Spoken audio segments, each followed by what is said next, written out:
Monsieur le ministre, Mesdames, Messieurs les rapporteurs, chers collègues, débattre encore d'un sujet aussi vaste que l'avenir des missions locales peut paraître pour le moins surprenant quand on sait qu'elles ont plus de 40 ans d'existence et que leur efficacité n'est absolument pas remise en cause sur les territoires où elles sont implantées.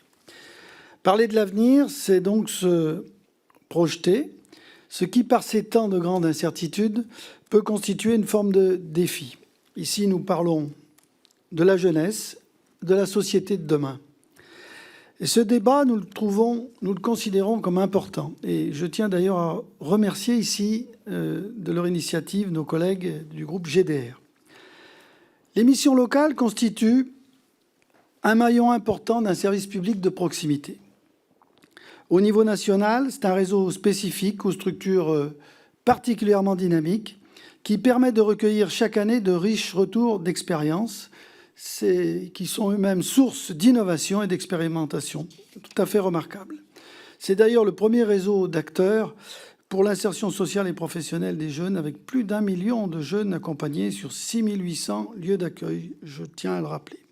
Elles illustrent une réussite concrète et incontestable de la décentralisation en libérant les initiatives et en favorisant les partenariats à l'échelle d'un bassin d'emploi. Les élus locaux eux-mêmes ne s'y sont jamais trompés et ont compris de longue date tout l'intérêt du modèle mission locale. Elles sont d'ailleurs particulièrement présentes dans la ruralité. 86% des missions locales interviennent ainsi sur au moins une commune rurale. L'action donc de nos missions locales n'est sans doute pas pilotable complètement de manière uniforme et centralisée, ça a été rappelé, certes, mais c'est ce qui est pour moi remarquable. Je dois à ce titre souligner que nos missions locales, nous le savons, peuvent être malheureusement souvent fragilisées par des arbitrages budgétaires. Ayant eu la chance de pouvoir observer de près depuis de longues années, en fait, depuis sa création, la mission locale de mon territoire, la mission locale GIE-PILA, je dois dire que je sais à quel point cette structure a évolué de manière très positive. Sur l'approche des difficultés des jeunes, tout d'abord, que ce soit en termes de logement, d'orientation, de mobilité, d'insertion par l'alternance ou la préparation de la recherche d'un emploi. Mais je tiens ainsi à témoigner, après bien d'autres collègues, car j'ai en tête ce temps où précisément il n'y avait pas de mission locale sur mon territoire, là où trop de jeunes n'avaient aucune réponse à leurs interrogations, à leurs besoins, sans mode d'emploi pour entrer dans la vie active. En construisant avec ces jeunes leur parcours personnalisé, les missions locales leur apportent, j'allais dire, une aide à l'insertion face à une multiplicité de difficultés. Je les ai citées il y a un instant, mais je voudrais ajouter également l'accès aux soins, l'accès à la culture et aux loisirs, et même l'accès aux droits. Le cas échéant, le jeune peut également bénéficier d'aides financières. Alors je tiens à rappeler tous ces éléments parce que je veux aussi souligner l'importance d'un principe fondateur des missions locales. Parce que chaque jeune doit être acteur de son projet. C'est pourquoi chaque conseiller a le devoir, a le souci d'intervenir avec le jeune, mais pas à sa place. Cela dans un cadre d'un accompagnement, qu'on le veut, le plus individualisé.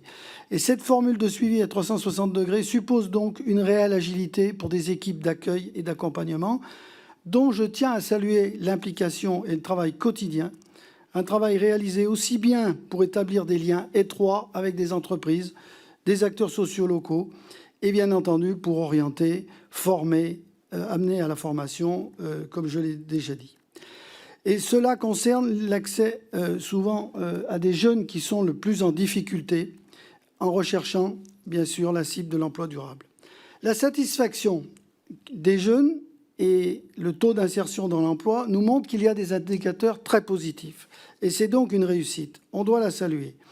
À travers tout cela, il y a bien sûr la nécessité d'évaluer le travail de nos missions locales, mais il y a à travers cela aussi des dispositifs publics à juger.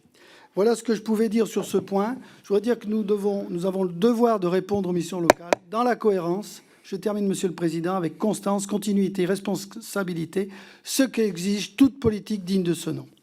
Pour le groupe Les Démocrates, la parole à Monsieur Emmanuel Mandon. Est-ce que vous posez vos deux questions en même temps ou une par une? Je souhaiterais poser une par une. Très bien. Alors pour 2 minutes. Merci, Monsieur le Président.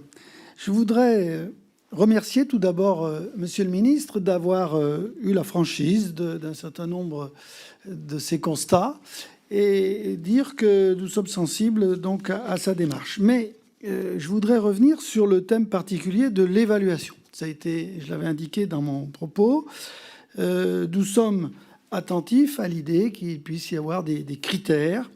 Et donc, ça nous paraît être une question clé pour le suivi des politiques publiques. D'ailleurs, ce que nous ne faisons certainement pas assez. C'est comme commissaire aux finances que j'exprime cette sensibilité. Je voudrais dire aussi que nous sommes attentifs à la trajectoire budgétaire qui a été décrite par Monsieur le ministre, mais qui nous paraît extrêmement importante. Et il faut rétablir les comptes publics. Et la situation est suffisamment grave.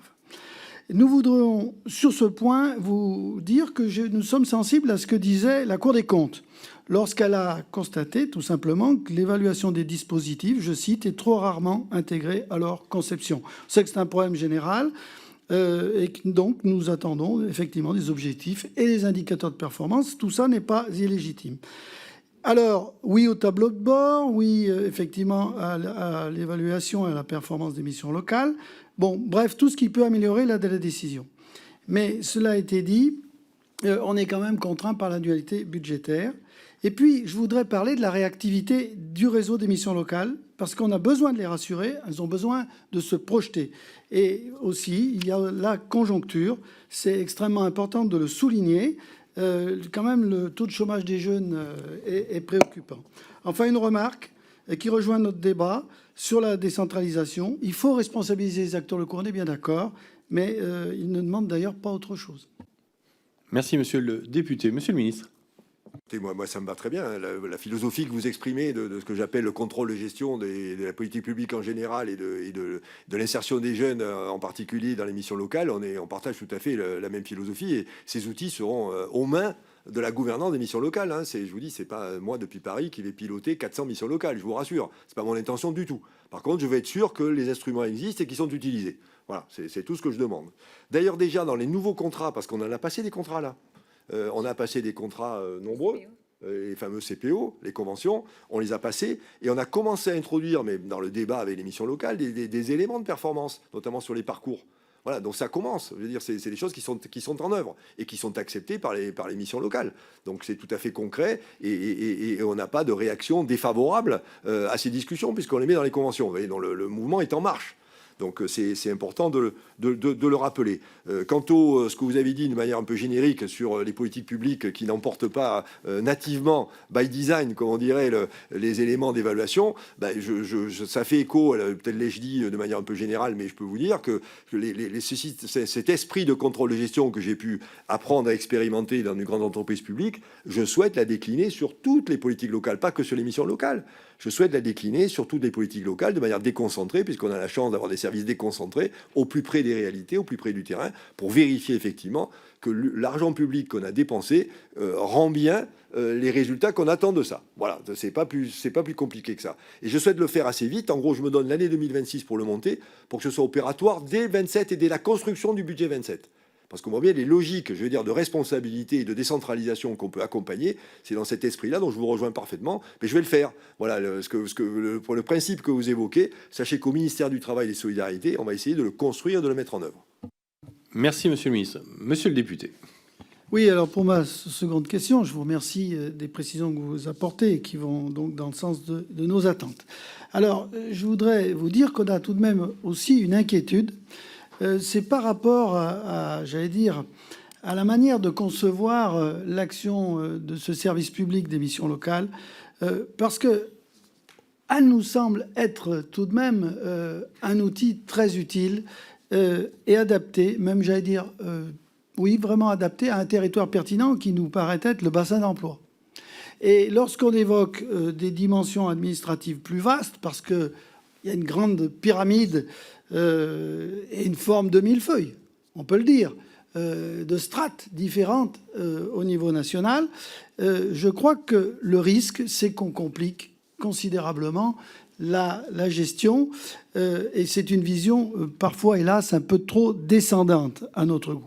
Alors, je voudrais sur ce point vous dire que si on peut lever les réserves vis-à-vis du millefeuille, trop complexe ou trop lourd, si on peut se dire qu'un périmètre pertinent doit être tenu, notre idée, c'est simplement qu'il faut aller au plus près des entreprises, au plus près des réalités et de la connaissance de l'emploi sur nos territoires, du marché de l'emploi, et puis se dire que c'est la connaissance du public qui est sollicité d'ailleurs, parce qu'il y a beaucoup de dispositifs dans notre pays et qu'il faut sans doute que tout le monde ait une vision assez claire de tous les acteurs pour assurer une certaine fluidité entre les acteurs locaux, et puis l'objectif étant de lever les freins périphériques à l'emploi. Donc, vous voyez, à partir de ces préoccupations, comment imaginez-vous, j'allais dire, confier au territoire cette liberté d'organisation, peut-être un peu plus. Je pense que ça serait l'esprit de la décentralisation et ça ferait écho au projet, je crois, du gouvernement. Merci, monsieur le député. Monsieur le ministre. Oui, c'est l'élément de proximité qui a été souligné comme natif de la création des missions locales et qui reste toujours d'actualité, puisque, comme vous l'avez dit, je crois qu'on le partage tous, et complètement en ligne avec cet objectif de retour à l'emploi, c'est bien le bassin local qui fournit les entreprises et les emplois. Voilà, donc vous avez raison, la maille du bassin d'emploi, alors chacun le définit à sa manière, mais enfin on voit à peu près ce que ça veut dire, est la bonne maille. Voilà, donc je pense que les 600 antennes, les 6800 antennes doivent à peu près coller à ça. D'ailleurs, je pense que ça doit être un peu l'esprit de ces antennes en matière de maillage territorial, à peu près. Alors plus ou moins, d'ailleurs, ça peut faire partie des choses à discuter. Bon, voyez, en Mayenne, il y a une mission locale pour tout le département. Oui, en Mayenne, pour tout le département, mais avec 3 antennes. Donc il y a une structure un peu centrale départementale, mais il y a bien les 3 antennes qui correspondent bien aux 3 bassins. On voit bien les 3 bassins de la Mayenne. Quand on voit la Mayenne, nord, centre et sud, on voit à peu près où on est, quoi. Bon, donc on n'est pas surpris. Donc bien d'accord avec votre pétition de principe. Côté État, les choses sont quand même assez simples. Il y a donc 400 missions locales divisées par 100 départements. On va faire simple pour pas faire des divisions trop compliquées. Ça fait une moyenne de 4. Ben moi j'ai un directeur départemental. Vous voyez, 4 en moyenne, c'est à taille humaine. C'est pas trop compliqué. Vous voyez, donc côté État, finalement, la manière dont on est organisé nous permet, me semble-t-il, d'avoir un circuit relativement court dans la signature des contrats et dans le suivi des contrats. Vous voyez, c'est pas très compliqué. Voilà, donc de ce côté-là, je pense qu'on a la bonne réponse qui n'est pas trop superfétatoire en matière d'empilement. Et après, effectivement, et j'en ai parlé d'ailleurs quand j'étais en Mayenne, cette notion de comité local, parce que c'est vrai, il y a des comités régionaux, c'est les grandes régions. Un département, ça peut être grand aussi. La notion de comité local qui recroise la notion de bassin d'emploi que vous avez dit me paraît effectivement être une bonne maille de pilotage et de gestion, comme j'entends qu'au Havre c'est le cas, où on voit bien, et voilà, donc oui, je vais dans votre sens.